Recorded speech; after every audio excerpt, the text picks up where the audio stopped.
It is officially FC27 pre-order month, which means we need to look back on FC26 as a game and look, how good was it actually, or how bad was it actually? All the best moments, the funniest moments, the iconic moments, and all the mess-ups from EA. We have got this tier list here with all the promos in order. We have got the 3 sources of truth right here. Get yourself a drink, get yourself a snack. Let's jump into it. And guys, if you want to use players like this and just need that little extra boost, then you can get your cheap, fast, and most importantly, safe FC26 coins at eldorado.gg. They have 24/7 support, a money-back guarantee, and you can use code JEAD at checkout to get another 5% off your order. Link is in the description. So let's start with gold, team of the week, heroes, icons, and the champions icons. And as you can see, we've put all these promos in order. It took ages to go and do. And what we're going to do is go through and remember the best moments of the game, the promos, how they played out, our thoughts on them, looking back. Did we take this game for granted? Were certain promos amazing? Or are we going to end up with a full tier list of cards in the detail? Well, we will see. Starting off with the golds, team of the week, heroes, and icons, as we said. Now, golds, I wanted to rank this basically based on how was the start of the game, right? How were the gold cards at the start of the game? How usable were they? And to be honest, I think gold to me go straight into A tier. Now, trust me, I'm not going to be biased and lick EA's bum, as some people like to call it. Don't get too sexual, but I'm not going to do that. But what I want to do is put gold in A tier because think about it like this, right? Think about how many gold cards this year, like Claudia Pina, you know, whether you like her or not, like Rashford, like Salma, like Van de Ven, how many gold cards have been usable the entire way through the game because of how good EA made Evos this year, or really how good they made chain Evos this year. So because of that, I think gold cards have to be near the top. Now, I don't think the game at the start was particularly fantastic. The one thing I do remember about the start of the game was the first bit of the game, you guys hopefully remember, was brilliant. I'm talking pre-patch, right? This is like right at the start over here. Now, this was brilliant. Then we got a patch. I'm not sure when it'll be, but we got a gameplay patch around here somewhere.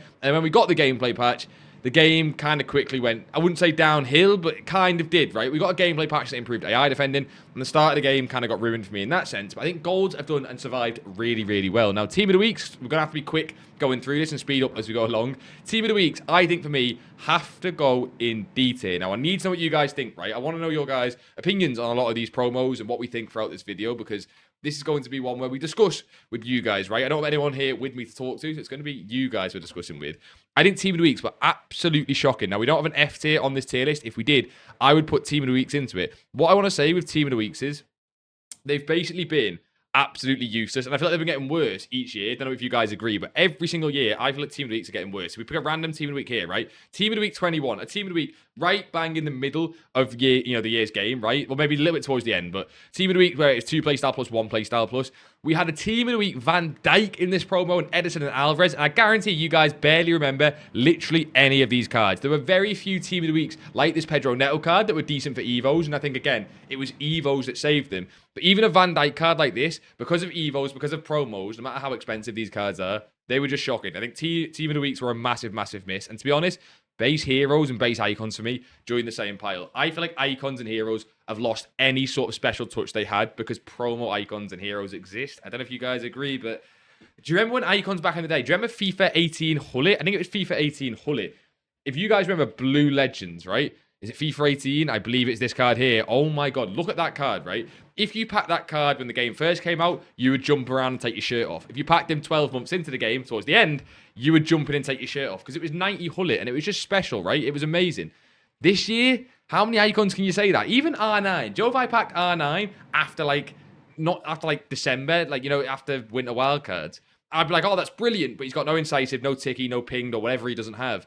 Because of playstyles, and again, I think playstyles is going to be the theme behind a lot of these cards not being too meta, but Eusebio, for example, Eusebio's got 1 playstyle plus. Now, the Champions icons, I will say, go into the tier above for me. The Champions icons, I think, are one of the cooler pre-season rewards we've had. If we just zoom this tier list in a little bit, it should make it a little bit easier to see. Maybe, I think this should be fine if we do that. The Champions icons, I got Cruz in mine on my account. Let me know who you guys got on your account. We got 86 rated Cruz, and of course got the 90 rated Tony Cruz when they got upgraded. What I will say is, yes, they were kind of half useless, but I quite like the idea of getting an icon in your team. It was a bit of fun. It was something new. I don't think pre-order rewards are ever meant to be fantastic and give you that pay-to-win advantage. That's what FIFA points are for, right? But now, I think the icons were okay. They're better than the base icons and the heroes. Nothing crazy. We then move into cornerstones. Now, this is where we get interesting. We're going to start taking a look now at the videos from the Nepenthes, myself, and the Foot Accountant, because obviously you guys won't remember a lot of the things that happened during this promo. But cornerstones, from what I remember, had a couple of okay things. The one being the first gauntlet of FC26. Who remembers that Kudus card right at the start? That was fine. And you look, it's funny looking back at these videos because Nepentfest puts a video out saying the first promo of FC26 is amazing. It was not amazing. There were some brilliant cards in the promo, don't get me wrong. We had Reinders, who was fantastic. I think Reinders and Nico Williams were the two, right? They were pretty fantastic. But even the card design, I think some of the card designs early on in this year were so bad. For me, Cornerstones goes in C. There was nothing memorable about it. And to be honest, without the gauntlet and a few of the things, I think I'm going to put it in D, right? And maybe I'm missing some things. Maybe I'm being a bit harsh. We could throw it into B. But genuinely, I think the first promo of FC26, from what I remember, was kind of a flop because we're normally used to seeing things like Ones to Watch or Headliners or something like that where it's a live promo. Now, Ones to Watch was never great, to be honest, but it's like a live promo or has a bit of hype to it. Cornerstones, I think, had the chemistry for the clubs. Or was it, I can't remember, right? Chemistry for the leagues, maybe. I just don't think it was that great. And a lot of the cards were pretty shocking apart from those one or two, which is a theme for a lot of promos in these New Year's games. I think Rating Reloads was slightly better, but not for any other reason than apart from the cards were just slightly better and it was a little bit more hype because of that. I don't think Rating Reloads was fantastic by any means, but Rating Reloads, I just remember, had a lot more mid-tier cards that were usable. Eze, Ekatike, Rodman, cards that you'd actually pack.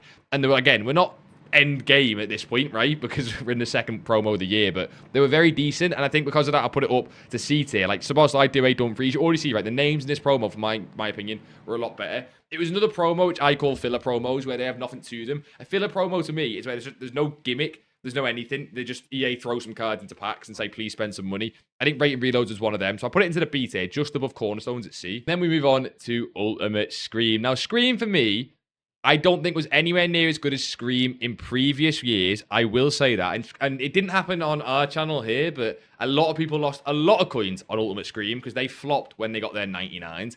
I don't think it can go into S tier.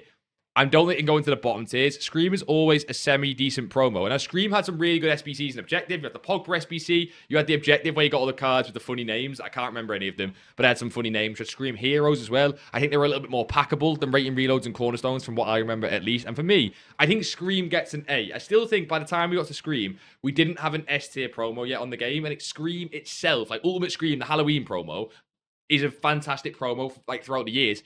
I don't think FC26 Ultimate Scream was brilliant, but it was definitely better than Rating Reloads and Cornerstones. Looking through some of the videos now, you even had the Benzema Gauntlet card. Now, that Benzema Gauntlet card there was brilliant for Evos a little bit later on, but I think most people have put him into an SBC by then. Scream Rashford, that's a good point. We forgot about Scream Rashford. Scream Rashford was really, really good, to be honest. Scream Rashford still, to this day, comes up in Evo chains if you've packed him in like an SBC Rewind pick, and was really, really good. And look at this, right? It's Ultimate Scream 99 day. The next day, 99 stats crashed the market, but I'm...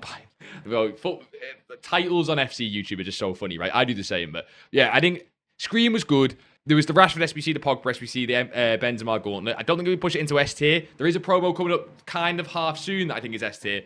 I don't think Scream was one of them. Then we move on to the UCL promo. This was the first UCL promo. What you've got here, by the way, you've got the first UCL promo. You've then got over here the second UCL promo. And I've put the UCL again here to show the winners cards. On the website I used, it didn't have two different designs. I'm not sure if the winners have the same designs. Maybe they do. But it didn't have two different designs. So these are the winners cards, like the winners promos. And these are the actual like road to the knockouts, the second one. The first one, I remember being pretty shocking. Now, I do think it'd be harsh to put it below B, right? I'm going to put all of them in the same tier. You could argue you could move like these two down because they're just not as hype, maybe. But I think that's a little harsh. I think they go in B. I would probably put them ahead of the Rating Reloads promo because they've got something about them, right? Live cards always have a little bit of hype. I think you guys, I put a poll out a few weeks ago about which promos were best. And live promos, basically, everyone kind of agreed like live promos are just the most fun on the game because most people who play FIFA watch football and therefore a live promo kind of intertwines the two. I think the UCL promo was cool that it's live again, but I think we've had better ones in the past. And the fact that like they literally brought out a better version later on in the game, which was better, means that, of course, this one wasn't great. I remember it being a bit flat. It was good to trade, though. We had the Gauntlet for Simeone. We had some other tournaments. We had some hero cards in there as well. And there were some decent cards. That Haaland card people really liked. I think he was shocking, right? You had cards like Graham Hansen that, again, I didn't see like many in people's teams. These cards seemed really hard to pack, but we still did, pretty decent. I don't know. I don't think the UCL this year was as good as we've had UCL in previous years. And from looking back at some of these videos, even like before what I can like remember basically with the promos, it just feels like this was a stage in the game where the actual promos and the era was more determined by the Evos and things like that, which I think has been a sign for FC26 in general, where it's actually Evos and the little side bits of content people really care about, and that'll become a theme later on when we get towards like future stars and stuff. But I don't think the UCL was anything decent. I think this was a bit of a weird time for the game. I think basically you got the typical thing with FIFA this year where we started off and we had a brilliant game at the start. The pre-patch was amazing. Cornerstones and rating reloads still carried some hype because we were so early on in the game. But by the time we got to sort of Scream being like the peak of it, then you came into the sort of the come down period before we got to the Christmas time. Christmas time's always another peak when it comes to FIFA, and you even go towards Team of the Year. But we got to the point past Ultimate Scream before Christmas, and you had the UCL promo and then the Captain's promo, and I think both of them were pretty shocking. I'll put the Captain's ahead of Cornerstones. I really hate Cornerstones. I think even the card design alone is just a little bit nicer. But basically, you had this period with these two and this one here where people were kind of just waiting for the Winter Wildcards promo and stuff. So even FC Pro as well. You know what? FC Pro, I'm putting in D tier. I think FC Pro is one of the worst promos every single year when it comes out. I think EA know that. Like, EA know people hate this promo, but they do it just to push the FC Pro event itself. And yeah, like I say, this era here really felt like people were waiting for that Christmas time. And then we're going to talk about Thunderstruck, where it definitely picked up. But you definitely had that point where people were just waiting. The Captain's promo, if you guys remember, felt like a filler promo. They last second announced the chemistry boost for the nations to try and save it. Like, this might save the promo. I'll be honest, Nate, it didn't save the promo. It didn't really save it at all. And I think it's telling, right? You can sometimes just tell, looking back from these YouTubers who do daily videos, like these massive YouTubers like BigJead, the Foot Accountant, Nepenthes, you can kind of tell from the titles and the thumbnails where it was like, the Captain's promo comes out, we don't really care. It's talking about SP and different things about the market, and then already we got on to basically when's Black Friday coming, right? It's time to think about Black Friday. When's Black Friday coming? Like, we've got one thumbnail on the pro cards from Nate, and then we don't care. We're all the way back to Black Friday. People like Nate and Nepenthes and, you know, this BigJead guy, they know what brings hype on the game, and they know that people just didn't care for this point in the game. I don't like the points of FIFA where it feels like every day you're just looking forward to something else, because at that point, what's the point in playing, right? What's the point in logging on to a game daily if we're just looking forward to something else? And I think back then, we were just looking forward to basically Thunderstruck. I've been trying to allude to it, but basically Thunderstruck. And can I just say, I've put the icon design on here first as well. Thunderstruck, for me, is a deserved S tier. And I've been trying to get to this point myself because I want to talk about Thunderstruck. It was brilliant. Whenever EA do re-release cards, I'm a trader, so we, you know, buy all sorts of cards, investments, all that good stuff, right? You guys, a lot of you guys will be traders. Investments get cooked when we do re-releases, and it's, you know, hard to then buy cards into the promo and stuff. Thunderstruck was just so good. Like, I remember they did the re-release. They did, obviously, the tradable packs they always do at Black Friday. And who remembers the first big moment of the game, like, in terms of, like, something EA messed up, right? The 33% chance icon pack. I remember I was live on this day, and I remember all the chat being like, yo, have you seen the icon pack? Have you seen the icon pack? And obviously people were watching Danny Aarons and Ozio, and they were just spamming packs and getting, like, duplicate R9s and Hullets and just, like, ridiculous stuff because of how broken it was.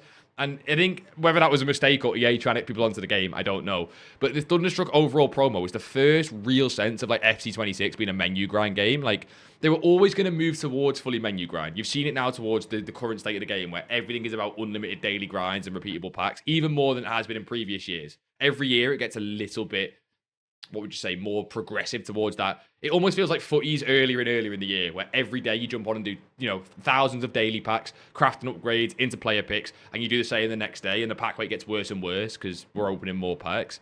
And it feels like Thunderstruck was the first sort of taste of that, but I think they did it really well. Now, it's hard for EA to mess up Thunderstruck, to be honest, because they just sell loads of packs, put loads of crazy cards, and Bale, God, the Maradona, the Thunderstruck promo in general, like, the cards are brilliant. And you can see from some of the videos here, right, the best day of content, the best promo is back. It really was. The re-release, plus the crafting upgrade, plus the Evo that came out, the Champions icon got their upgrades. It was actually really good. And again, like I said before, the Thunderstruck cards themselves were really good, and that always helps the promo. We only got 1 week of it. I thought we got 2. There you go. That's my memory playing tricks on me. I thought we got 2 weeks of Thunderstruck. That's a team of the week, squad, EA, please. There we go, Thunderstruck. We got Bellingham, Rodri, Pateas. Now remember, these were live cards. What I will say is, even though I'm going to keep it in S tier, I do think that the live card aspect was a bit crap. If you guys remember the live card aspect, the actual upgrades themselves give playstyle, like base playstyles, right? Win or draw 2, they got a playstyle. Win or draw 3, they got all rolls. And if they got the 10 club goals, or I think the clean sheets for the defenders, it would have been. They got a playstyle plus if they didn't already have one, or a playstyle if they did already have one. And there were a few cards that really benefited from that. The main one being Callan Hoglu. Why can't I find him? There, Callan Hoglu. Now, I remember Callan Hoglu actually having a crazy price range. You'll be able to see it on his full-time graph. Callan Hoglu comes out, goes from, came all the way down to, 100k, then went back up to 170k, and then there was one point where he's 34k, he went to 100k. Basically, he got the upgrades, put it that way. And this card, if you go and have a check here, the reason he was so good is, at the time, Intercept and Tiki were like the two things he was missing to be the best centre mid on the game, playstyles-wise. He got it, and he did really well in price. So some cards did well from the upgrades. But if you guys remember, a lot of this wasn't really the upgrade hype. God, Thunderstruck Nettle, man. The OG, I forgot about this card. The OG perfect right winger on this game. Who remembers that Pedro Neto card. Even Teo Hernandez, although Teo Hernandez nowhere near as what he was in previous years. You had Gravenberch, Dallo was really good. Olga Carmona was very, very hyped. This Bar card, by the way, this Bar was insane at right back, even though he had whip pass plus. There was basically some fantastic cards. Any we're forgetting there? Wultamada, I remember trading with, wasn't too fantastic. Even Timber, people really like that Timber card. Mahrez, Aubameyang, Brandt. Even, yeah, Kante. I think Thunderstruck was basically brilliant. That has to be our first S tier promo. And then we move on to Jogo Bonito. Now, Jogo Bonito, for me, was a perfect example of a filler promo. Now, what I think is really funny is I remember finding this thumbnail the other day where I said, best promo, huge Jogo Bonito market moves. Here's what to do with the words best promo on. Jogo Bonito is not the best promo. Jogo Bonito felt like a filler promo. What does save it a little bit for me from being in that D tier is that it had the 5-star skill aspect to it. And for me, that's cool. Okay, come on, that is cool. Cards being 5-star skills is cool in general. Does it really, like, save it from, you know, being a crap promo? No, it was an awful promo. It was a lot of just waiting around for other things. There's nothing really happened in Jogo Bonito that I can remember. You had cool cards, you know what I mean? You had the Elise, Ginola, Berbatov. We had cool cards, but that was it. And you couldn't really even pack the big ones. Ginola was impossible to pack. Did any of you, literally anyone here, get the Jogo Bonito Ginola card? I doubt it. He was impossible to pack. And nothing really came with it. You know what? I think the Pempers' set of videos sums this up brilliantly. Jogo Bonito could be crazy. What have EA done? What have EA done with Jogo Bonito? EA, or is it no? EA, just no. That might be my favourite ever title from the Pempers. That's funny. That sums up Jogo Bonito. It was awful. It came with a lot of hype, and there was a lot of hype going into it. You could see from me, the Pempers, the full account when talking about it. There was loads of hype with a full 5-star skiller promo. I think it was new. I don't remember a time EA have just done a 5-star skiller promo without also just doing 5-star with Foot Birthday. But I might be misremembering. You might have to keep me honest on that one. But yeah, that was crap. Move on to Unbreakables. I think Unbreakables goes to D tier. I think, to be fair to Unbreakables, I was away for half of this promo on holiday, so I did definitely miss half of it. But from what I understand, I didn't miss anything, to be honest. Unbreakables is the definition of a filler promo. Can I just say, you could almost draw a curve of the promo hype on this year's game, and you could predict it before the game even came out. Game comes out, and gold cards were decent. You had what I said about the start, the hype, right? Then after the gold card hype and the start of the game hype died down, it went into a bit of a lull, and then it really peaked back up for Scream, went down, peaked back up for Thunderstruck, went down, and then we were in this lull period with like Jogo Bonito and Unbreakables where, yeah, it was pretty shocking. Oh my god, you know what's so great? And my thoughts are getting confirmed here. Another filler promo, and it wasn't even the official design, Nate. What are we playing at, man? Unbreakables was shocking. If you guys remember the actual Unbreakables promo, let's start taking a look as we go through on this, some more of the cards, because there's probably some cards here we want to reminisce on and look back. We did actually have a look before at the FC Pro stuff, right? FC Pro cards, Fabian, like, look at this, man. Who cares about any of these cards? Did you guys throw any of these cards into your team? I think that Wijnaldum was hyped for a little bit. I remember Klosterman got above 100k. Xerxes was super cheap and everyone was talking about him. But all these cards, no one cared about. It was the same for captains. You had Mbappe and Van Dijk, who were just super expensive. Ronaldo and Donnarumma, too. Which of these cards, or those mid-tier cards, had a lot of hype behind them? I really don't remember. There was basically none. Like, Bernardo Silva was pretty cool, but no one really spoke about it. This was the sort of 0 playstyle plus to 1 playstyle plus time of the game. And yet, no one really cared about like any of these cards. Some of them, by the way, I'm being a bit harsh. Some of them were decent. But if we go back into Jogo Bonito as well, you had Vitinha and Bon Mati, which again, I don't remember anyone packing. I feel like no one packed anything. Jogo Bonito. To be fair, looking back at this, there were definitely some more cards. Cunha, Murillo, Yildiz, Kvaratskhelia, Cherki, Doku. The actual promo itself, like, that's why it was so hyped, because the players going into it. And then when the promo came out, there was no SBCs, no Evos worth doing, pretty much nothing worth doing. That's why everyone then hated it when it came out. And then, yeah, let's go into Unbreakables. Unbreakables came out. You had Saka, Modric, you even had the Salah card. And again, some of these cards you guys might remember, again, doing Evos on. And Naki Williams being the main one. He's come back recently because he was in one of the icon objectives for Maradona. I can't remember which one he was in. The Africa one. Okocha, that was it. He was in the Okocha objective for Maradona. So people got him and started doing Evos. Similar with Luis Diaz, there were some Evos on him.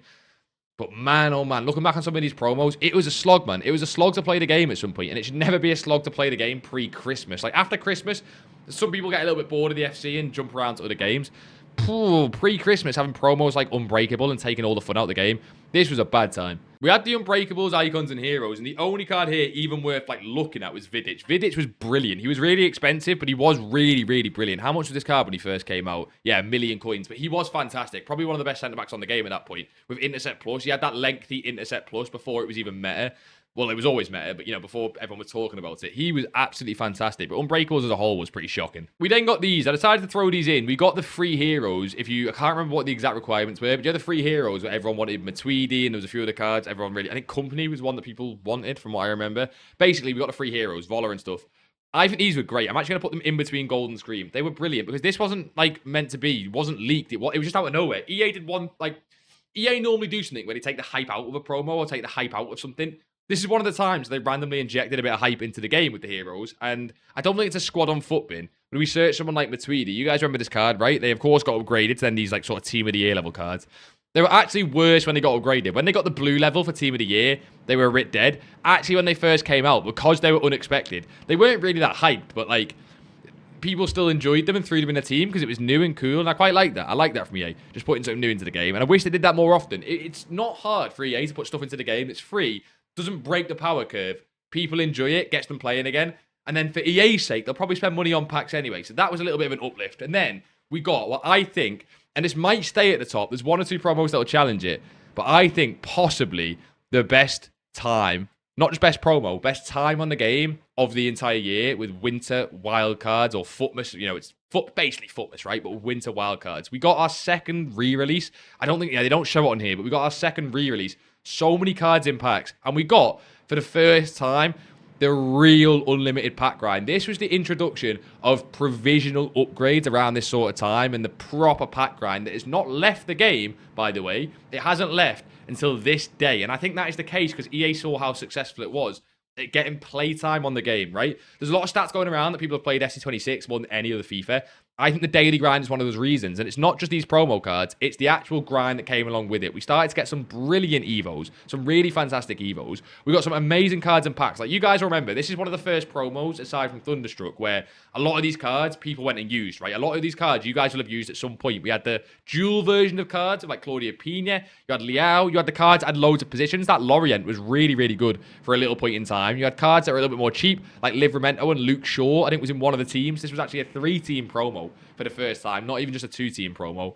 The Dembele's on the high end, the Rodman cards, McAllister, even that Gabriel was really, really hyped. We had the heroes and icons, and we can't, talk about this without mentioning the baby hero cards. This was the introduction, really, of cards specifically designed for Evos, right? Cruyff, Zico, and Henry had a chokehold on this game for so long. You guys have to remember that, surely. Cruyff was probably the main one, but even Vieira. I'm missing Vieira as well. If we go to the Winter Wildcards number 2, we get Zico there. And I remember, really close to Christmas, it might even have been like on Christmas or the day before. It was the day after, 26th of December. EA blessed us with Vieira and Henry, who would later come as a player pick later on in FC26, man. Imagine thinking that as the time these two dropped on the game. They were so cheap when they first came out. And look at a price graph of Henry. It's kind of funny, right? If you go to price graph on Henry, go to all. They first came out. How many promo cards do this on FC, right? Barely any of them. Almost all the other promo cards have the opposite graph. They start really high and go down. Henry came out, and he was never more cheap than the first week he came out, apart from right now towards the end.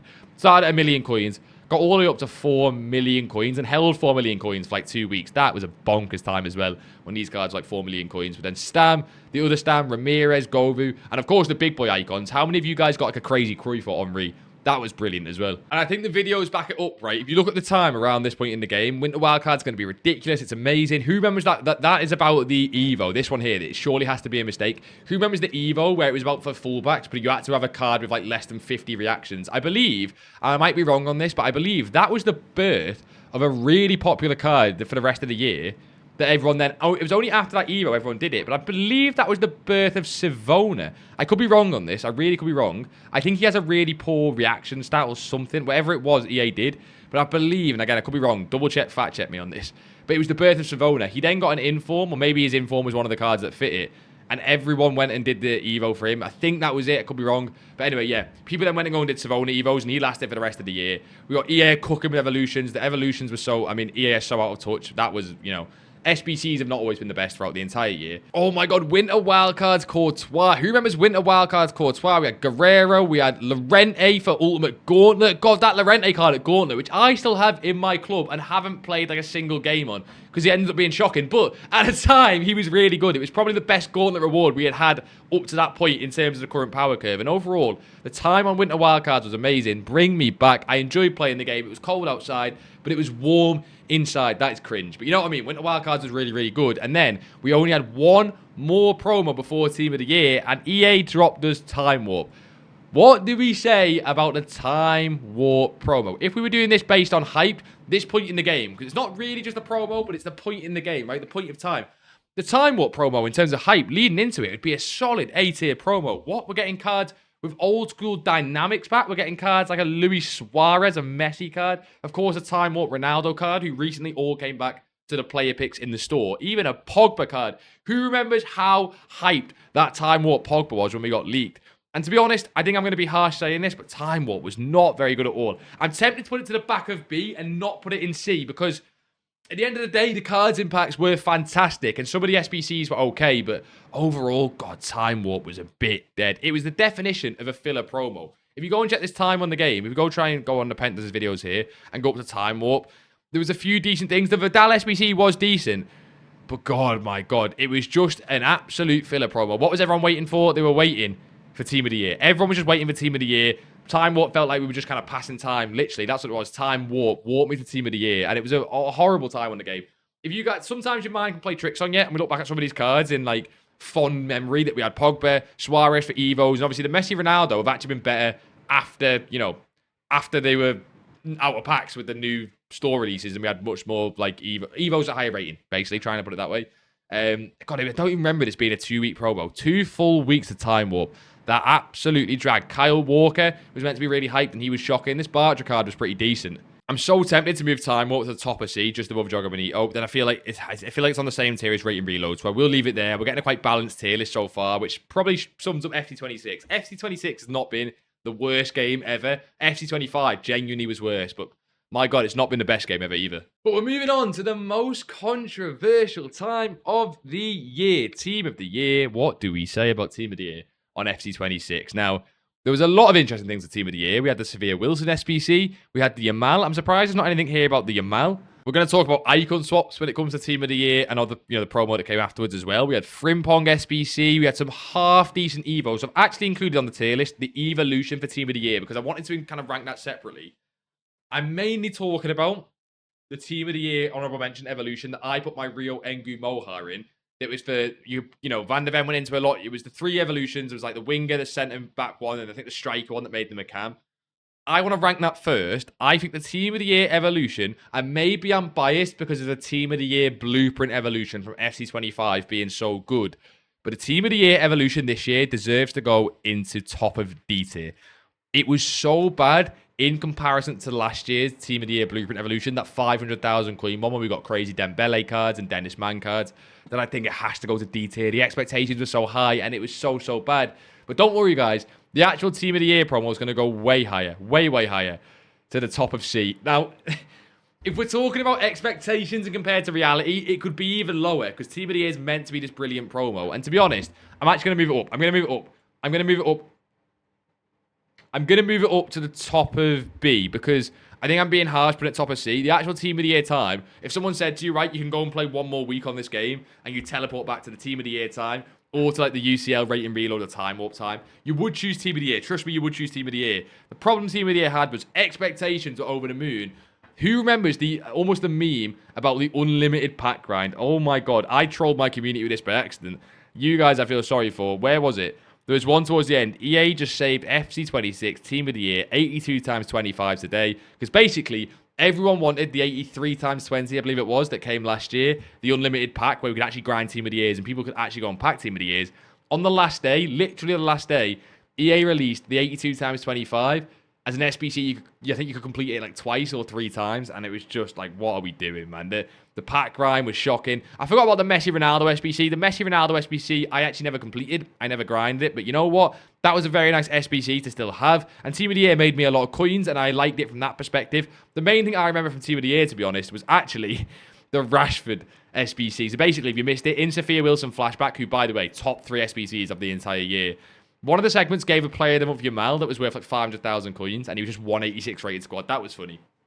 Probably one of the most iconic moments on this year's game overall. But I'm going to put Team of the Year to the top of B. The time on the game was a lot of moaning from the community. The Evos wasn't great. The SBC pack grind wasn't great. But I think the time on the game in general was a little bit better than what we've got here, like below it. And did you guys actually pack a Team of the Year or even a Team of the Year icon? I didn't pack a single one. We grinded that promo pretty much every single day. We didn't get a single one. Team of the Year or even icon. And the icons are way easier to pack.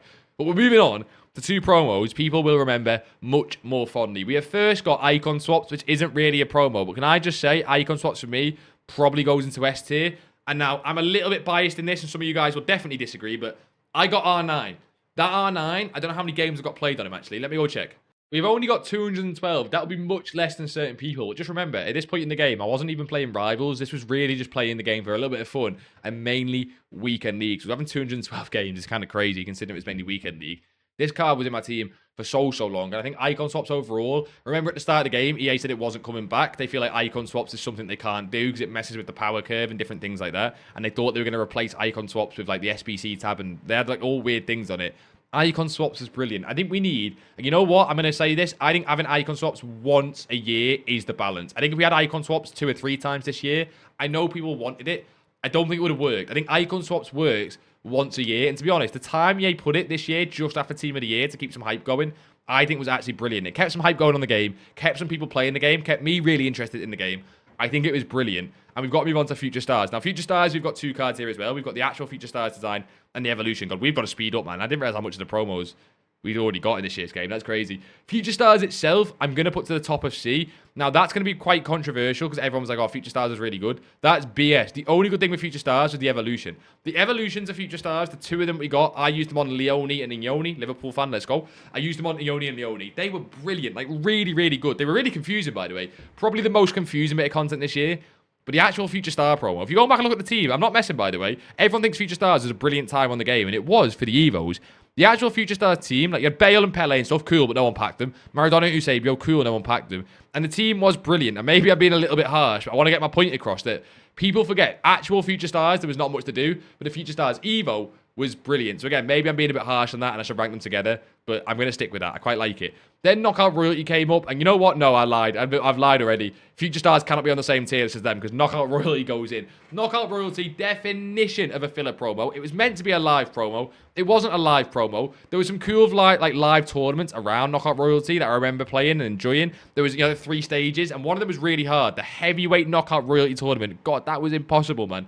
But the actual promo itself was pretty average. And it was actually when we got the Henri Vieira SBC. I didn't know that. I would have thought that was actually later on in the year. We got the Henri Vieira SBC, and you know what? That was a really good time for the game. The Chiellini SBC.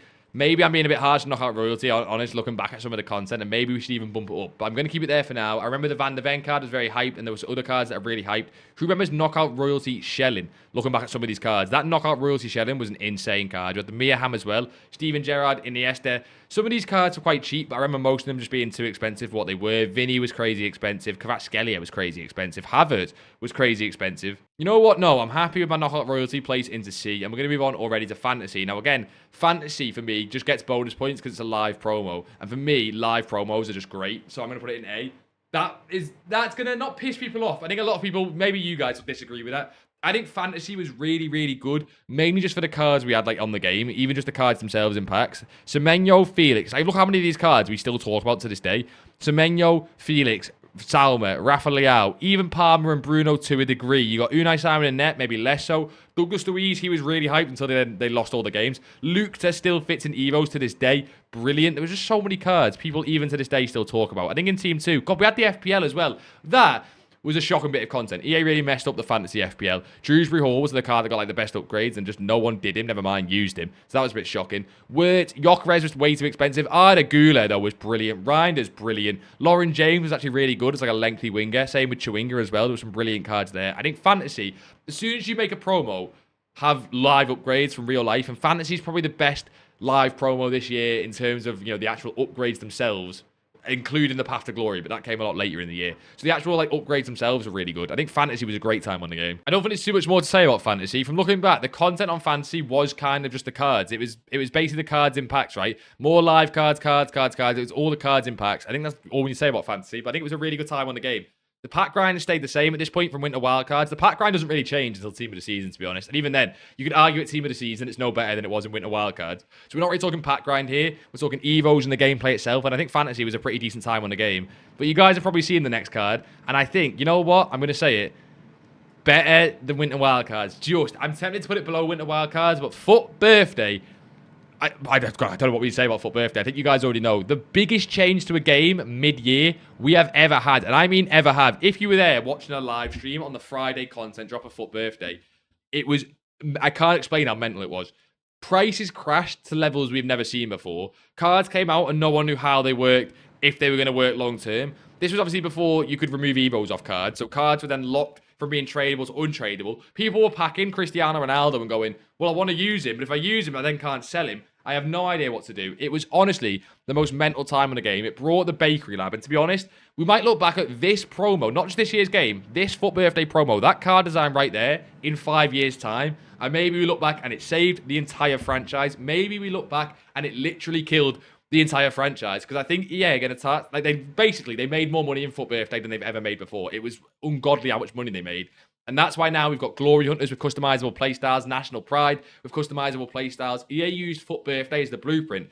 And I'm sure it'll be the catalyst now for the year going forward. And I'm not surprised if very, very soon EA make a game, maybe FC28 or 9, it'll be a few years away, where the entire game is designed around the same concept as FUT Birthday cards, as just like standard, right? Gold cards have, you know, maybe they keep playstyles, but it's very FUT Birthday-ish where you can only add them as we go out through the year. Stuff like that, genuinely, would not be surprised. Actual FUT Birthday Evos were crazy, like Cake and Rash for the striker Evo, the birthday fullback Evo. It was the first start of getting Neymar leaks on the game as well.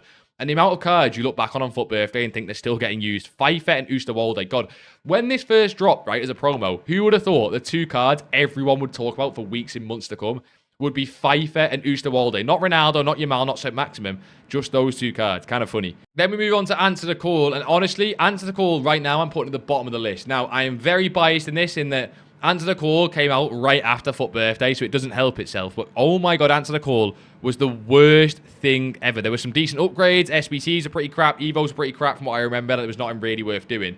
Answer the Call was a promo where it gave 3 playstyle plus 2 months later. It wasn't a live promo. The cards didn't upgrade like gradually. It just gives certain cards like Bellingham, Mateta, 3 playstyle plus, but just so long later. And now, this Bellingham card was, I think, the most expensive card in the promo, or at least in this team. This card was never usable once. Look at the price graph of this card. That is not the price graph of a live card that got a 3rd playstyle plus. It just isn't. It was a shocking idea. It was a filler promo beyond fillers. It was a waste of time. It was awful. I'm putting it below the base icons, heroes, and team of the weeks. I never want to see an Answer the Call promo. Or do Answer the Call, but do it the week before World Cup squads get announced. Is that not easy to do? No, let's do it 2 months before, because EA, you know what? Answer the Call ran over. We're going to calm down. I don't want to spend any more time on it. I think it's a waste. We're going to move on to the next UCL Live event, which I think was definitely better. Now, I don't think these cards were brilliant from what I remember. In fact, looking back, maybe my mind has twisted a little bit. I thought this promo, I genuinely do remember it as being decent. And I think it really was good for coins. In terms of trading, we made thousands, millions, hundreds of millions, whatever you want to say. We made millions of coins, right? The actual promo was decent for that. And I think the Kabaji SBC was good. And the main thing I'm remembering is the cards in packs. The cards in packs absolutely dogged on the first UCL promo, right? Look at a lot of these cards. Pretty much all of them are usable. Beraldo obviously went on to win, so maybe it's a bit biased there. But Salah, Tchouameni, that McAllister looked brilliant when he first came out. Rashford, even Sorloth had a lot of price movements as they beat Barcelona. And Mbappe, there were some brilliant cards. There were some really good cards in the God, I can't speak. The Europa League one as well, with Sancho going to a 96. And there were some decent cards like Yates as well, Gibbs White. And it feels a bit weird to do. I am going to put it just ahead of the other ones. Looking back, it feels like the exact same, right? It feels like, if you actually look back, again, I was being swayed by the cards. There was nothing to do on the game. Evos were not fantastic, right? I think I'm happy with that. I think I'm happy at saying that the UCL promo, after looking back, was not great. And the more I look back at a lot of these cards, I don't think, despite how good a lot of them were, I had many in my team. I didn't pack any of the big boys, to be fair. I didn't pack Mbappe, Salah, Musiala. I didn't even get like a Rashford. Maybe that's why. But looking back, I think it's fair to say they were very, very similar to the first UCL upgrades. And I think UCL Live upgrades and, you know, Europa League, whether it's Conference League as well, were a lot more hyped when they first got introduced. And I feel like they're falling in the same path as Team of the Weeks, where every year EA bring out something like FUT Birthday and Winter Wildcards or Future Stars, the way they did it this year with the Evolutions, I mean, or even Fantasy. And all of a sudden, this old promo that EA keep the same, they don't really change it. Same as Team of the Weeks, they keep it the exact same, then falls behind the rest of the other promos, basically. It wasn't as bad as some of the other ones down here, like Jogger Benito and Captains, but I think pretty average. I'm happy with that in B tier. Prime Heroes to me goes straight to the top of D tier. That was shocking. That to me was an awful filler promo. Prime Heroes really just didn't really fill me with anything. Then we move on to Trophy Titans. Now, I know a lot of people didn't like Trophy Titans, and to be honest, I'm probably one of them. I think Trophy Titans was done a little bit too poorly. Trophy Titans is a cool idea, but in practice, what Trophy Titans turns into, and all the similar promos to Trophy Titans, I think, what was the last one? I can't remember the name of it. Centurions? I'm probably getting that wrong.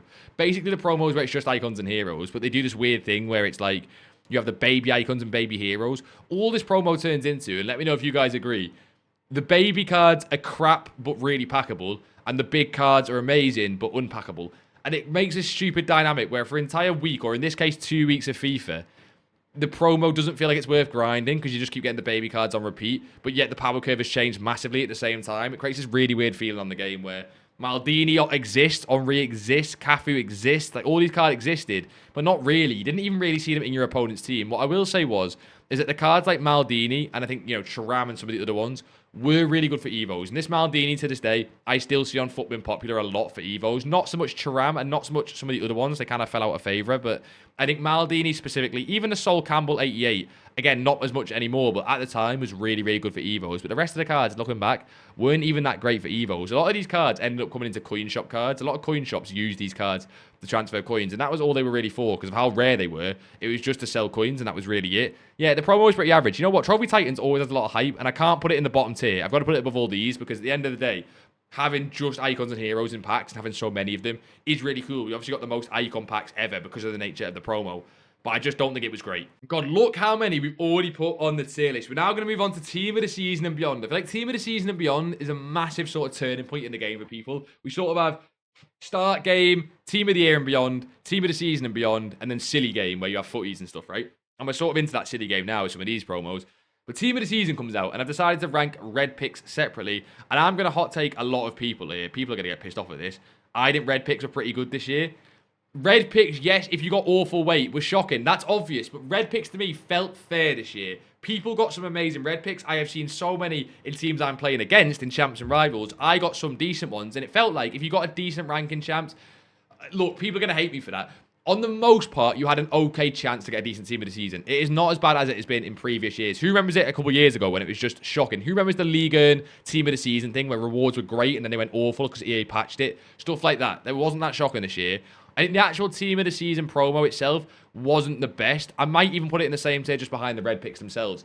I think Team of the Season, you guys hopefully would agree with me, was better than Team of the Year this year, right? I think Team of the Year was shocking, but was still good to play because it was Team of the Year. You still chased those cards. Team of the Season wasn't fantastic. And to be honest, a lot of the blue Team of the Season pack weight was pretty awful. But some of the Team of the Seasons were really, really good. Like, I remember, what was the one with really good pack weight? I believe it was League Earn Team of the Season. I think I'm right in saying, because Liga F was pretty awful. I think it was Liga Earn and the Liga Earn Women's, where we basically got the D1 Icama and Liga Earn. We got the player picks that give out crazy, crazy rewards. So you guys remember that? The player picks that for some reason just give out ungodly amounts of Team of the Seasons for what they were worth. And then the Liga went downhill a little bit and didn't give out as many. But League Earns were really, really good. I think Premier League was meh. The Barclays Women's Premier League, of course, was meh. I think Serie A and MLS actually dropped with a bit of a bang. I quite enjoyed the Serie A and MLS one. I've seen quite a few people get messy, and there were some decent cards in the MLS. There were some really decent Serie A Team of the Season cards, and some really cheap ones. Palestra, Zielinski, even Mainan to this day is one of the best goalkeepers on the game, right? But I do also think that you can't put it any higher than the bottom of A, because Team of the Season, by the way, you've got to remember, I'm ranking this kind of, like, you know, neutrally, but if it went off expectations, it'd be lower, because the expectations are so high for Team of the Season that it fell below expectations. And I think I get summed up by a lot of the videos. A lot of EA's content across Team of the Season, they missed out stuff. I think EA have lost control is a little harsh, but they missed out a lot of stuff, right? They definitely missed out a lot of stuff.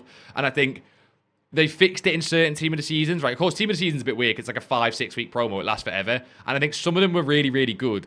And some of the weeks were just shocking. It was kind of fell in the middle. So I would say, I'm going to put Team of the Season and that time on the game. I still really enjoyed it at the bottom of A. But I understand if you're ranking this based off like expectations of where a promo should be, then you'll probably put it a little bit lower. And the same with Team of the Year. If it was based on expectations, Team of the Season moves into B, Team of the Year moves into C. But I'm trying to rank them neutrally, and I still think the time of Team of the Season was better than the rest of the promos below it. Winners cards for me this year, I'm actually going to rank pretty low. I'm going to put it below Trophy Titans. This is like to represent all the winners cards. They're not really a time on the game. They're more just promo squads. The problem with winners cards was they just felt... Wait, where are we? In the wrong one? Yeah, I think we're here. The winners cards just felt unpackable. So you had the Palace winners, you had the Barca winners, you had the Aston Villa winners, and you had the PSG winners. Now, the actual cards themselves, some of the best cards I've ever seen ever. Kika Nazareth specifically with Vicky Lopez, who of course was the other one, like the upgradable card. But Vicky Lopez and Kika Nazareth are two of the best cards I've ever seen. Of course, Pina, Payot, Bob Matty, some great cards there. The Salma card were brilliant. The PSG ones had some similar. The Aston Villa ones have some brilliant cards. Apart from recently with the guaranteed winners and Team of the Season picks, these cards didn't feel like they existed. Now, I'm lucky to where, again, I had at this point in the game 20 or 30 million. So for every weekend league, I was buying Kika Nazareth, Salma, and Pina and using them to try and get wins because I was a little sweaty rat. But the actual promo itself God, it was just not as good. I think EA tried to live up to the hype of last year. Do you remember the Tottenham winners cards? The Tottenham winners cards felt amazing. And maybe I'm biased. Maybe the Tottenham winners cards were just as hard to pack. But I'm remembering them at footies when they do the guaranteed winners packs. That definitely could be the case. But I feel like winners drop pretty low on this list for me. And Prime Heroes, similarly. Prime Heroes, I'm actually going to put behind the Team of the Year honorable mention, Evo. Prime Heroes was the biggest, if not any, yeah, I think it has to be up there, but the biggest filler promo ever. Everyone was like, okay, Heroes, Prime Heroes, I'm down for that. And then we got it, and Prime Heroes was like, right, what are we waiting for in EA? Drop some content. Drop some content on the game. Who remembers Prime Heroes playing that week thinking, right, what are EA going to drop now? And the answer is basically nothing. Look at even the Panthers here. One thumbnail with a bit of pink on it for Prime Heroes. And the one thumbnail that's there says EA have done it again. This was the I tried eFootball. Yeah, eFootball. This is when everyone started to move into eFootball. Like, Nick had been doing it for a little bit. But I feel like this is when more and more people went to eFootball. Because we weren't at the World Cup yet. And there was nothing to do on the game. I could argue, put Prime Heroes lower. Because it had, again, more expectation. But no, I'm happy there. Prime Heroes top of D. Awful time on the game. It was a massive just filler until the World Cup. And then we get to the World Cup, and this is what I would call the modern era, the recent era of FC26, where we move into these icon cards, Path to Glories, Glory Hunters, Star Performers, and then at the back there, we'll end on the sort of generic cards for the year and how they have felt throughout the year, like flashbacks and end of an eras. Starting off with the icon cards, like Carlos Alberto, Okocha, all that good stuff. Can I just say, I'm going to get, again, hated for this. I think they go above icon swaps into S tier. I mean this as a concept in general. Releasing weekly objectives to get a 5 playstyle plus Diego Armando Maradona card, whilst getting icons along the way that, again, take a lot of time, but they're essentially free, is just a brilliant concept. You get this card, yes, it's a lot of playtime, but for free, you can always choose not to do it. And I think as a concept, the icons absolutely banged. What I will say is, the actual card design itself is shocking, no? Like, the actual green card design is awful, but that's, another day. As I'm actually recording this, Maradona's not out yet. I think this video will go up after Maradona has come out. So, if Maradona comes out and he is shocking, just know, not my fault. Not my fault. I didn't know that, right? But yeah, I think the actual concept is something EA have got to start doing more and more. Weekly objectives that make playing the game week on week not just worth it from an EA point of view, where they get players logging into the game. Worth it from a viewer-based point of view where you get Maradona and icons. I think it has to happen more and more, especially for next year. FC27, trying to compete with GTA 6. They need things like that where playing the game feels rewarding. We then got National Pride cards. National Pride cards should be a lot higher, and there is some of them that are very, very decent. Like, you've got the Wilson card, who was in the Season Pass, so it's kind of like a cheating one, if I can spell Wilson, Jesus. You got the Sophia Wilson card in the Season Pass. Now, she's a very good National Pride card, so don't judge it off like that, but you know how many National Pride cards we got? Let's say we got 100 of them. It feels like 95 of them are just kind of SBC fodder or used for objectives. I think National Pride had so much potential being like Foot Birthday style cards with the Evo Lab. Because think about it, right? These were the first cards in the Evo Lab before Glory Hunters came again. They were shocking. I'm going to put them above Trophy Titans because I think I'm being harsh and saying it's any lower than that. We got some great cards. And I'm going to put the National Pride red cards, the Champs Token Store, probably somewhere in B tier. I'm actually going to drop it right above the UCL stuff, I think. Yeah, above the UCL stuff. These red cards are the ones that are, of course, in the Token Store. And now, I'm trying to use this as a way to symbolize the Champs change in general. I don't want to use this as like a card design. Let's talk about the Champs change in general. Now, we're still very new in the Token Store. What do you guys think if EA go to a Token Store system for FC27 as an entire game? Yes or no?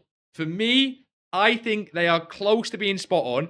I think EA need to leave the tokens as is, but also add some fodder packs as the reward. So, for example, 11 wins would get you 700 tokens, like, and get you, towards a Mateus Cunha card. But it would also get you an 89 times 2 plus an 85 times 10 plus one of the promo cards, like a tradable pack. Like, it kind of, like, in between what it used to be, not giving you the same OP rewards, but giving you still some fodder packs and then some tokens. And the big reason is say you didn't want to go for Cunha cards, say you didn't want to go for these red cards, and say you took the main event Evo, you then find it really hard to get fodder because not everyone's taking the fodder packs in the Token Store. So I think the Champs change, overall, the idea is good that we can take the cards we want. The execution needs a little bit of work, just my opinion. Then we get Path to Glory, and can I just say, Path to Glory has been brilliant. It can't go in S tier. I'm going to put it just above gold cards and below the Future Stars Evolution. Path to Glory, people hated it when it first came out, saying, where's the old World Cup game mode? I think a lot of that was nostalgia bias. I think Path to Glory, even now as I record this into the World Cup, has held up really, really well. It has been super hyped because, of course, watching the World Cup is super hyped. When we watch Morocco dismantle the Netherlands and Brahim Diaz gets a 4th playstyle plus and his price moves up and down crazy as mountain, You know, the Netherlands, of course, lose, so De Jong goes out, and then you had the Germany cards like Musiala and Wirtz losing to Paraguay in half and in price, and some of these cards are brilliant still in my team. I've got a Florian Wirtz in my team. I've got an Araujo in my team. I used Vinicius Jr. He was brilliant. I didn't path to glory. It was hard not to be, by the way. It was definitely hard not to be, and that is why it's in A tier, because it had to be good, right? But it was a really good promo. Hard not to be because it was the World Cup, and I think EA could have done more. They could have made it an S tier promo with better evolutions and better SBCs, but I think that's been a little bit harsh. The SBCs and evolutions are pretty fantastic as it was. Gakpo, Erdegaard, McAllister, Pateas, end of an era we're going to talk about, but the actual SBCs and Evos weren't bad at all. And you know what? I'm convincing myself it has to go to the top of A tier, and I think it's unlucky, to be honest, not to get into the S tier. We then get star performer cards. Brilliant concept. I think executed a little... I don't want to say poorly, but just put somebody to star performers and SBCs and objectives, right? Whenever a card is just... Okay, I'm pretty sure a bird just flew into my window, so I'm a little bit distracted, but I think there's a dead bird outside. Yeah, what was I saying? I don't think star performers are great. I think the reason is the cards are brilliant, by the way. Like, the actual Messi card, like having a card, the card design is brilliant as well. Having a card where you can put the perfect playstyles on, but it has a playstyle plus related to real life concept is unreal. But at the end of the day, these are just cards in packs, and cards in packs are for the people who spend a lot of FIFA points.